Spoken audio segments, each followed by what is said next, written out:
just finished reading The Hate You Give, and I enjoyed it.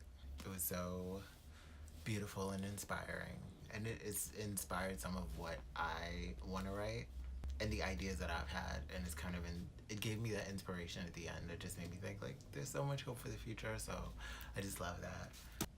The evening starting with Star and her boyfriend Chris at his house, followed by Devonte, like being Devonte being found at King's place, and then everybody ending up at the protest, which turned into chaos, and then eventually Star becoming an icon in the name of Khalil. I thought that was great. I was like that entire scene or those moments, those scenes from Chris's house to King's house to the streets and that like protest and the well, I don't know if it's riots, but it was riots because it was like looting and stuff. It was a mess. And then they end up at the store, and then oh my gosh, when that ooh bitch, when that fucking I don't know, fireball whatever went in through the door of that store and they were like trapped, I was just like ugh, because it's already like scary that they were in the streets and then it's all the smoke and all. I'm like, yo, that's crazy scary. They're in the store and now you're about to almost be burned alive. Like I was just like, oh my gosh. I just like, and then there was like some more relationship growth with everyone where everybody's like, oh, so Chris, you, which was kind of weird for me when they were all like giving Chris a black card and practically giving him like an invitation to the cookout because it's like, oh, you know, oh, you black because I forgot what they, gosh, I forgot what they were talking about when they were like, oh yeah, yeah, you black, but then they kind of revoked the card because like he thought mac and cheese with breadcrumbs was like an actual meal, but it's not a side, and I'm just like, and y'all ready to give him a black card? Like, girl, what are you doing? What are you doing? Don't just be handing out the black card like that. Justin Timberlake has not taught you anything. I mean, granted, I bought Justin Timberlake's last album, which I know Janet's like my aunt, but Justin still.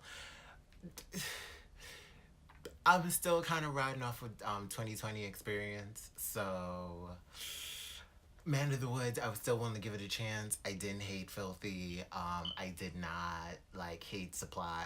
Supplies is kind of alright. The video was cute, but I didn't exactly watch all of it. I only saw like 20 seconds of it, so I still need to watch it. But it looked cute and it looked futuristic, so that was fun.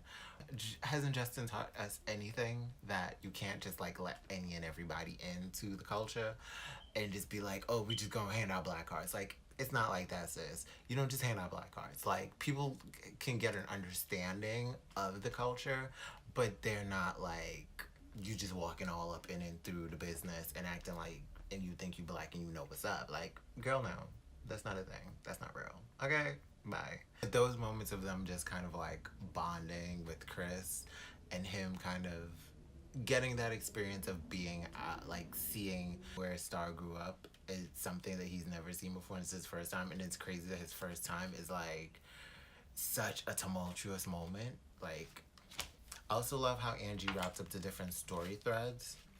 Star and Haley's relationship being one of them, also Star's relationship with Kenya, and Maverick's store.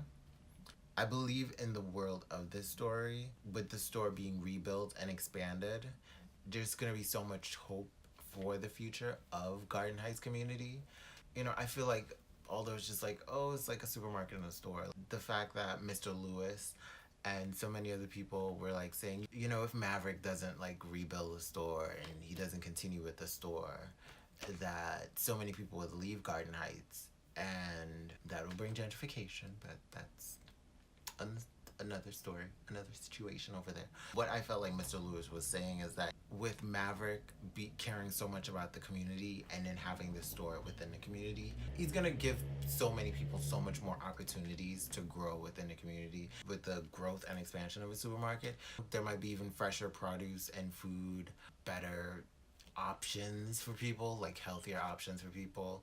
But you know, you still probably have your little junk food and your little stuff, like, you know, little ice cream and corner store corner store snacks and stuff like that, but at the same time, he's going to still probably give you like, oh, here's fresher fruit, because that's something that is a real issue within a lot of inner city communities that are predominantly of color and that are black, is that we have food deserts, or even if we have food deserts, there aren't really healthy options for food.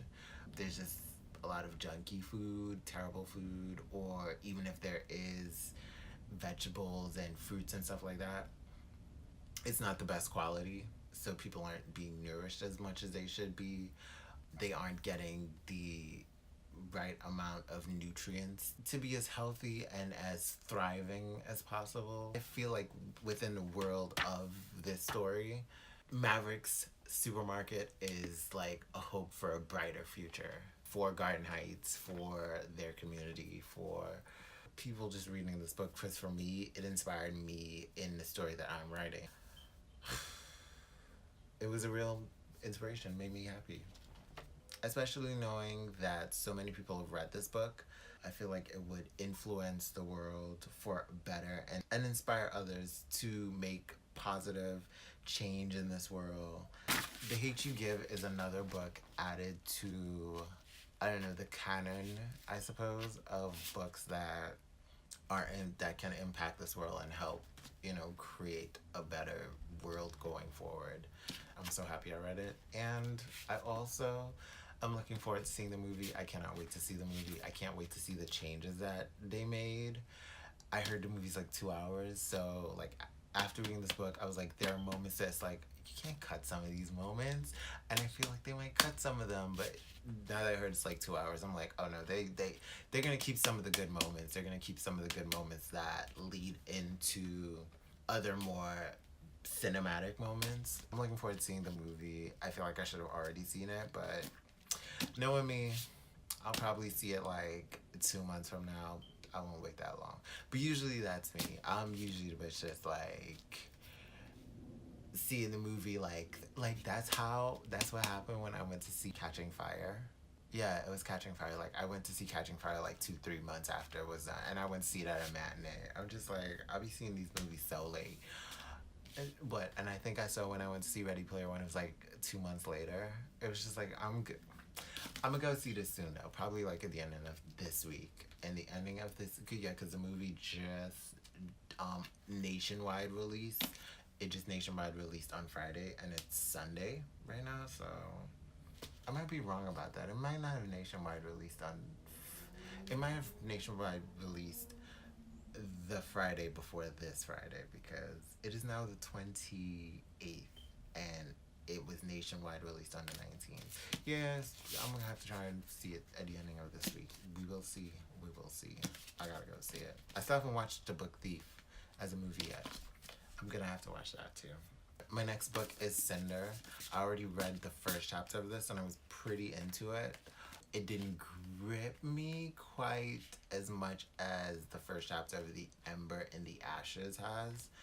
Cause bitch, I'm ready to read The Ember in the Ashes, but not quite yet. It just isn't in the mood or in the way that I'm kind of structuring how I want to read books. Cause I'm having this weird system of like what books lead into another book, because based on how I think my mood will be for each book, because I'm already kind of like off script and off list of how I wanted to read books, of the books I wanted to read, because after reading The Book Thief, it was going to be The Kite Runner, but being that I went ahead to read The Hate You Give because of the movie, I'm just going to go ahead and read something else that I feel like, because I was talking to my boss at work about books and reading and stuff like that, and I told her about Cinder, and it kind of made me want to, she was excited about reading it, so I was just kind of like, I think I'll read Cinder next, because I'm just kind of a little interested and excited to see what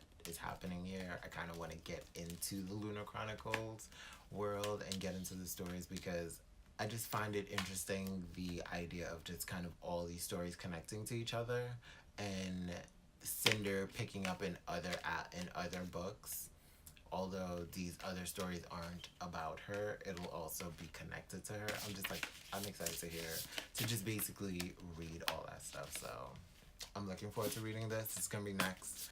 I didn't feel touch me as much as The Hate You Give has, but I'm excited to read this one.